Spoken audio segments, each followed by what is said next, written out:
चीन ने अचानक अपने रेगिस्तान में 12 लाख खरगोश छोड़े। दोस्तों, जब भी कुदरत के कामों में छेड़छाड़ करने की बात आती है तो चीन पहले नंबर पर आता है। चाहे वो 100 करोड़ चिड़ियों को एक साथ मारकर इकोसिस्टम को तबाह करना हो या फिर इंडस्ट्रियलाइजेशन के चक्कर में जंगलात का सफाया करना हो। लेकिन चीन ने अब रेगिस्तान में 12 लाख गैर मुल्की खरगोश छोड़कर जो दांव खेला है, ये चीन को आबाद कर देगा या फिर पूरी तरह से बर्बाद कर देगा।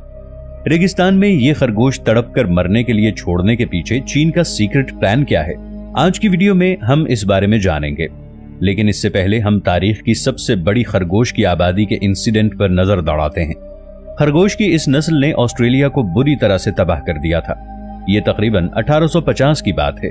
उस वक्त ऑस्ट्रेलिया की पॉपुलेशन इतनी ज्यादा नहीं थी, इसलिए अंग्रेजों ने ऑस्ट्रेलिया में आकर कॉलोनाइजेशन शुरू कर दी थी। लेकिन उनको ऑस्ट्रेलिया में अपने मुल्क जैसा कुछ भी महसूस नहीं होता था और वो खरगोशों को काफी पसंद करते थे।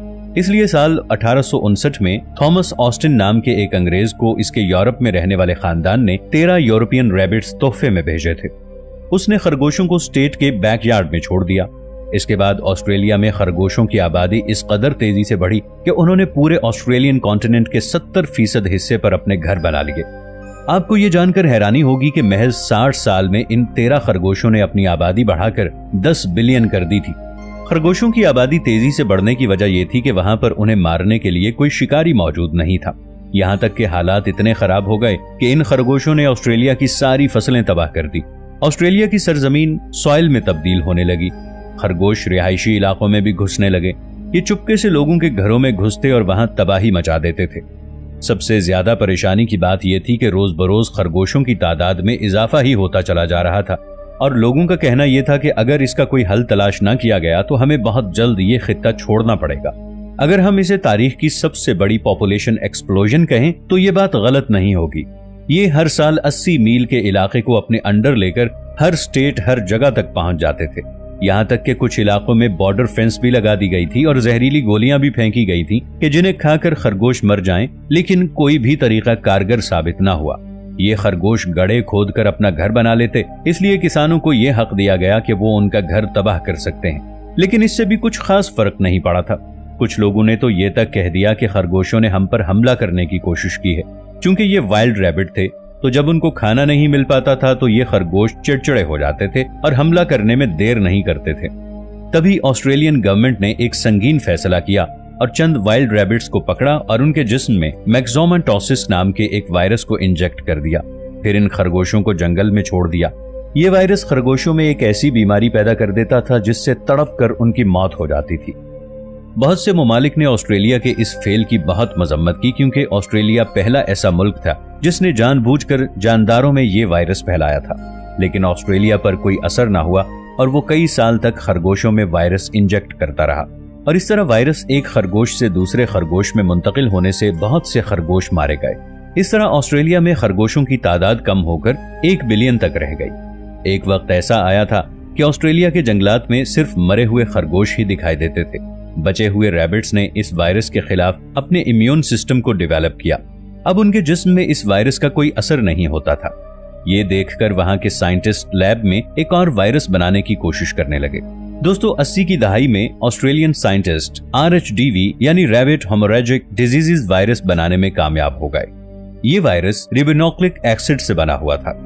जब खरगोश इस वायरस की जद में आते तो बेसिद होने लगते और 48 घंटों के दौरान उनकी मौत वाक़ई हो जाती। साल 1996 आते आते इस वायरस की वजह से 96% रैबिट्स की मौत हो गई और ऑस्ट्रेलिया में सिर्फ 200 बिलियन रैबिट्स रह गए। उनको कायम रखने के लिए उन्हें जंगलों में ही रखा गया।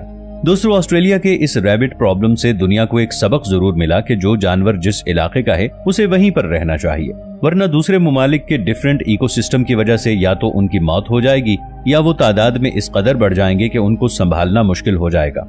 लेकिन ये सब जानने के बावजूद चीन ने ऐसा रिस्की कदम उठाया है जो या तो इसे आबाद कर देगा या पूरे तरीके से चीन को बर्बाद कर देगा। जी हां, हम रेगिस्तान में 12 लाख खरगोश छोड़े जाने और इसके पीछे चीन की क्या मंसूबाबंदी है इसके बारे में बात कर रहे हैं। लेकिन चीन में हर साल दुनिया के किसी भी मुल्क से ज्यादा यानी 99 मिलियन खरगोश पैदा होते हैं। फिर उसने अपने जंगलात में 12 लाख गैर मुल्की खरगोश क्यों छोड़े हैं? इसकी वजह जानने के लिए चीन की हिस्ट्री के कुछ साल पीछे जाना पड़ेगा। 1950 की दहाई में चीन के एक किसान माओ जेडोंग ने ग्रेट लीप फॉरवर्ड के नाम से एक कैंपेन शुरू की थी, जिससे मुल्क में एग्रीकल्चर और इंडस्ट्रियलाइजेशन को बढ़ाने के लिए 5 साल की मंसूबाबंदी की गई थी। इसका एक हिस्सा फॉर इविल कंप्लेन था और इसकी टैगलाइन थी कि इंसानों को कुदरत को मुट्ठी में करना होगा। इसके तहत माओ जेडोंग की मंसूबाबंदी थी कि वो सारी ऐसी चीजों को जो खेतों को नुकसान पहुंचाती हैं, उनका जड़ से खात्मा कर दिया जाए। इसके लिए उन्होंने जो सबसे पहला काम किया वो ये था कि उन्होंने चिड़ियों को मारना शुरू कर दिया। उन्हें खेत के पास जहां भी चिड़ियां नजर आती थीं, तो वो जोर जोर से बर्तन बजाना शुरू कर देते थे कि चिड़िया खेत तक पहुंच ही ना पाती थी। उन पर गोलियां बरसाई जा रही थीं, उनका शिकार किया जा रहा था। आपको ये जानकर हैरानी होगी कि जो सबसे ज्यादा चिड़ियों को मारता था, गवर्नमेंट उनको इंसेंटिव दिया करती थी।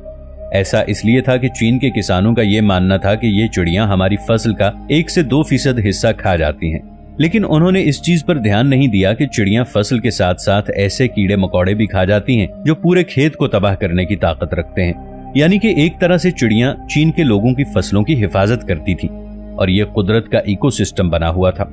देखते ही देखते चीनियों ने चीन में मौजूद हर चिड़िया को मार दिया। इस तरह कीड़े मकोड़ों और चूहों की तादाद बढ़ने लगी और इन सब जानदारों ने मिलकर खेतों को तबाह करना शुरू कर दिया। ये देखकर चीनियों ने जहर छिड़क कर 1.5 बिलियन चूहे, 200 बिलियन मक्खियां और 24 बिलियन पाउंड इंसेक्ट्स को मार दिया। लेकिन इसका असर खेत में लगे अनाज पर भी पड़ा और चीन का एग्रीकल्चर बुरी तरह से तबाह हो गया। इससे वहां अगले 4 साल तक कहत साली पड़ी रही। करोड़ों लोगों की जानें गईं और कई जंगल सूख कर रेगिस्तान में तब्दील हो गए और इस गलती का नतीजा चीन आज भी भुगत रहा है। आज से तकरीबन 30 साल पहले 90 की दहाई में चाइना का रेगिस्तान 7.1 मिलियन स्क्वायर किलोमीटर बड़ा था, जो कि इस मुल्क की कुल जमीन का 5.9 मिलियन स्क्वायर किलोमीटर का तकरीबन 5वां हिस्सा था। लेकिन साल 2015 आते आते चीन का रेगिस्तानी इलाका 62.2 मिलियन किलोमीटर तक पहुंच गया। इसके अलावा चीन की 44% जमीन वीरान होने के अमल में पहुंच चुकी थी, यानी जमीन बंजर हो चुकी थी और रेगिस्तान आहिस्ता आहिस्ता अपनी हुदूद से बढ़ता जा रहा था। इस तरह चीन में बारिश की कमी होने लगी, ग्लोबल वार्मिंग अपने उरूज को पहुंच चुकी थी, पानी की कमी होने लगी, शहरी इलाकों में हुजूम बढ़ने लगा क्योंकि गांव में रहने वाले लोग शहरों की तरफ हिजरत करने लगे। ये देखकर चाइनीज अथॉरिटीज के पैरों तले जमीन निकल गई, क्योंकि इस डिजर्टिफिकेशन की वजह से चीन को हर साल 54 बिलियन यॉन यानी 63,400 करोड़ रुपए का इकोनॉमिक लॉस हो रहा था। वहीं से चीन की 30% अवाम यानी 40 करोड़ लोगों पर बोझ पड़ रहा था। मगर ऐसा ही चलता रहता तो अगले 300 साल में चीन एक बंजर रेगिस्तान में तब्दील हो जाता और इसकी इकोनॉमी फर्श पर आ गिरती। इस तरह चीन ने बंजर जमीन को जंगलात में बदलने का प्रोजेक्ट शुरू किया। इसमें 3 स्टेप फॉलो किए जाने थे। पहली तकनीक फॉरेस्ट्री थी। इसके तहत चीनियों ने 3 लाख एकड़ रेतली जमीन पर जंगल बनाने के लिए वहां पर दरख्त लगाने शुरू किए जो रेतली जमीन पर उग सकें। दूसरा कदम एग्रीकल्चर था। इसमें रेगिस्तान के गांव के आसपास किसानों को रेगिस्तान में खेतीबाड़ी करने के लिए राजी किया गया और उन्हें इस तरह फसलों की खेती करने के लिए कहा गया जो कि रेतली जमीन पर कम पानी से पनप सकें। इस तरह पहले फॉरेस्ट्री को और उसके बाद एग्रीकल्चर को प्रमोट किया गया। अब इकोसिस्टम को पूरा करने के लिए आखिरी तकनीक बाकी थी, जो थी जानवर पालना। चीन के रिसर्चर्स ने बरसों तक रिसर्च की कि जंगलात में ऐसा कौन सा जानवर छोड़ा जाए जो नए इकोसिस्टम में पनप सके और अपनी तादाद भी बढ़ा सके और इन जानवरों को पालने वाले किसानों की आमदनी का जरिया भी बन सके। फिर रेक्स नस्ल के रैबिट्स को चुना गया था, क्योंकि चीनी लोगों को खरगोश खाना बहुत पसंद है। इस तरह उनको पालने वाले किसान उनको बेचकर कुछ पैसे भी कमा सकते थे।